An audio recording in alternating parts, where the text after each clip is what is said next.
क्या आपने कभी सोचा है कि पहाड़ों की ठंडी हवाओं, घने पेड़ों और सुनसान रास्तों के बीच छुपी कुछ ऐसी जगहें भी होती हैं जिनके आसपास लोग रात को गुजरना भी पसंद नहीं करते। और जब बात होती है उन जगहों की जहां डर और खूबसूरती एक साथ मिल जाते हैं, तो शिमला का नाम जरूर आता है। शिमला, जिसे आमतौर पर एक रोमांटिक हिल स्टेशन माना जाता है, एक टूरिस्ट हेवन जो देखने में स्वर्ग से कम नहीं लगता, लेकिन इसी शहर के एक कोने में छुपी है एक ऐसी जगह जिसका जिक्र हमेशा से किस्से और कहानियों में किया जाता है। और उन्हीं जगहों में से एक है चुड़ैल बावड़ी। वेलकम लेडीज एंड जेंटलमैन, आप सुन रहे हैं हॉन्टेड टेल्स, और आज मैं आपको ले चलूंगी एक ऐसे ही फोकलोर की तरफ जिसे सुनकर आपके जहन में भी सिर्फ एक ही सवाल घूमे, क्या ये सिर्फ कहानियां हैं या इस बावड़ी के अंदर वाकई ही कुछ छुपा है।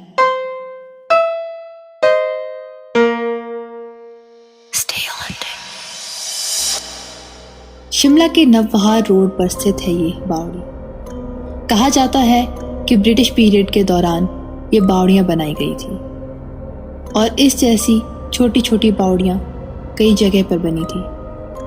ज़्यादातर बावड़ियां अब सूख चुकी हैं या भुला दी गई हैं, लेकिन ये एक बावड़ी अब भी वहीं खड़ी है। दिन में आम लगने वाली ये बावड़ी रात होते ही बिल्कुल बदल जाती है और फिर जन्म होता है कुछ ऐसे किस्सों का जिन पर यकीन कर पाना मुश्किल है। लोग कहते हैं कि इस बावड़ी के आसपास रात में एक अजीब सन्नाटा होता है। हवा बर्फ जैसी ठंडी महसूस होती है और घने पेड़ों से टकराकर जब हवा चलती है तो सूखे पत्तों की खनक एक अजीब सी आवाज़ पैदा करती है, जैसे कोई धीरे धीरे आपके साथ चल रहा हो। फोकलोर ये कहता है कि बावड़ी के पास रात को एक औरत सफ़ेद साड़ी में नजर आती है। कभी वो रास्ते के किनारे खड़ी मिलती है तो कभी सीधा गाड़ी के सामने आ जाता है। चेहरा हमेशा नीचे झुका होता है, बाल खुले होते हैं और उसके होने भर से ही एक असहज ठंडक महसूस होती है। कुछ लोकल्स तो ये भी कहते हैं कि अगर आप उसे इग्नोर करो तो वो अपने आप आपकी गाड़ी के अंदर बैठ जाती है और फिर जब आप पीछे मुड़कर देखते हो तो सिर्फ एक खाली सीट मिलती है। एक और किस्सा जो इस बावड़ी से जुड़ा है वो है गाड़ी की रफ्तार का रुकना। अक्सर लोग बताते हैं कि जैसे ही वो बावड़ी के पास आते हैं, उनकी कार या बाइक की स्पीड अपने आप कम हो जाती है। चाहे आप एक्सेलेरेटर जितना भी दबा लो, गाड़ी 20-30 से ज़्यादा चलती ही नहीं है। उन्हें लगता है जैसे उनका कंट्रोल गाड़ी पर से बिल्कुल हट गया हो। ड्राइवर्स का कहना ये भी है कि उन्हें लगता है जैसे किसी ने ब्रेक दबा रखा हो। और जैसे ही आप बावड़ी के एरिया से निकलते हो, सब कुछ वापस नॉर्मल हो जाता है। शिमला के एक ड्राइवर का कहना था, मैं रात के करीब 12:30 बजे एक पैसेंजर को नवबहार रोड से लेकर जा रहा था। जैसे ही बावड़ी के मोड़ पर पहुंचा, गाड़ी की स्पीड अपने आप स्लो होने लगी। मैंने एक्सेलेरेटर दबाया, लेकिन स्पीड 20 के ऊपर गई ही नहीं। और तभी मैंने देखा एक औरत रास्ते के किनारे खड़ी है, सफ़ेद साड़ी, खुले बाल। मैंने आंख झपक कर देखा और वो वहाँ से गायब थी। पैसेंजर ने पूछा, भैया गाड़ी स्लो क्यों कर दी? मुझे समझ ही नहीं आया मैं इसका क्या जवाब दूँ। उस रात के बाद मैं कभी भी बावड़ी के मोड़ पर रात में गुजरा ही नहीं। 2018 में शिमला यूनिवर्सिटी के 2 स्टूडेंट्स, राहुल और उसका दोस्त आदित्य, जर्नलिज्म के लिए एक प्रोजेक्ट कर रहे थे। उनका टॉपिक था शिमला की सबसे हॉन्टेड जगहों में से किसी एक जगह पर डॉक्यूमेंट्री बनाना। राहुल ने कहा, अगर लोग चुड़ैल बावड़ी को इतना हॉन्टेड मानते हैं तो हमें खुद देखना चाहिए। हो सकता है ये सब अफवाह हो। दोनों ने डिसाइड किया कि वो वहाँ पे रात को जाएंगे। कैमरा, मोबाइल, टॉर्च सब रेडी था। रात के करीब 12:15 बजे वो अपनी कार से नवबहार रोड की तरफ निकली।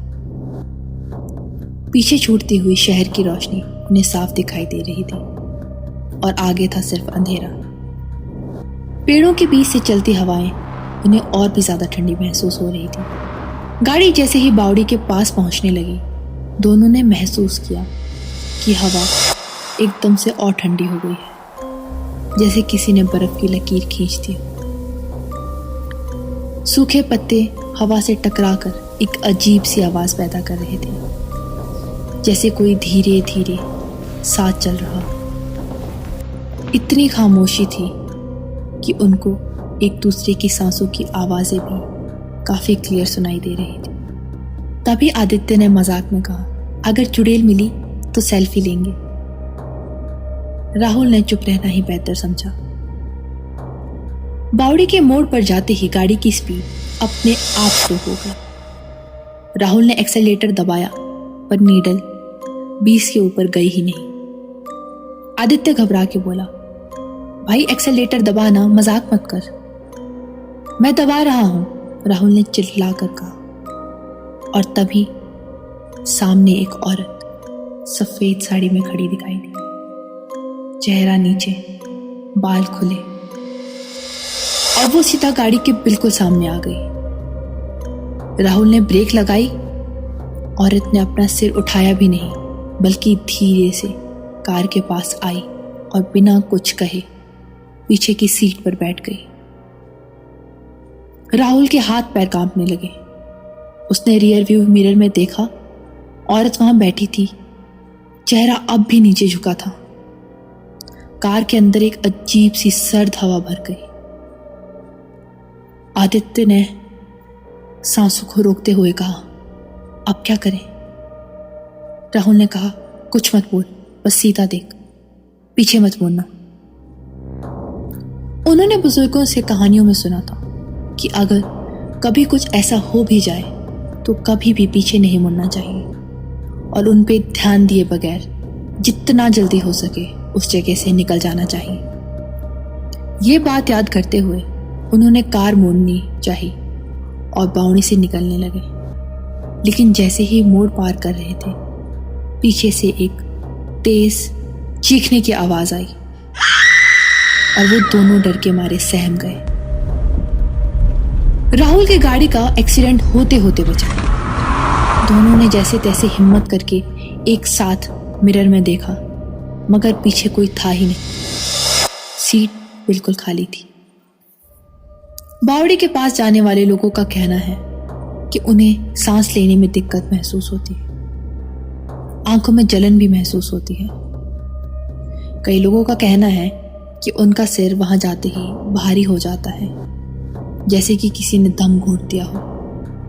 साइंस के हिसाब से ये शायद मैग्नेटिक फील्ड का असर है या हवा की वजह से भी वहां पे ऐसी चीजें महसूस होती हो। लेकिन लोकल्स मानते हैं कि ये सब उस चुड़ैल का असर है। हर जनरेशन ने इस कहानी में अपने अपने हिसाब से चीजें जोड़ी हैं, लेकिन एक बात जो कॉमन है वो है सफेद साड़ी, खुले बाल और बावड़ी के पास से गुजरते वक्त कार का स्लो या फास्ट हो जाना। तो दोस्तों, ये थी शिमला की मशहूर चुड़ैल बावड़ी की कहानी। लोग मानते हैं कि ये सिर्फ एक फोकलोर है, लेकिन राहुल और आदित्य जैसे कई लोगों के अनुभव इसे और भी डरावना बना देते हैं। अब सवाल आपके लिए है, अगर आप कभी शिमला गए तो क्या रात के समय नवबहार रोड की इस बावड़ी की तरफ जाना पसंद करेंगे? अगर आपको यह कहानी पसंद आई हो तो हॉन्टेड टेल्स को सब्सक्राइब करें और इस स्टोरी को लाइक करें, क्योंकि हम आपके लिए ऐसी ही कहानियां लाते रहेंगे। तो जल्द मिलते हैं ऐसी ही एक कहानी के साथ। तब तक के लिए स्टे हॉन्टेड।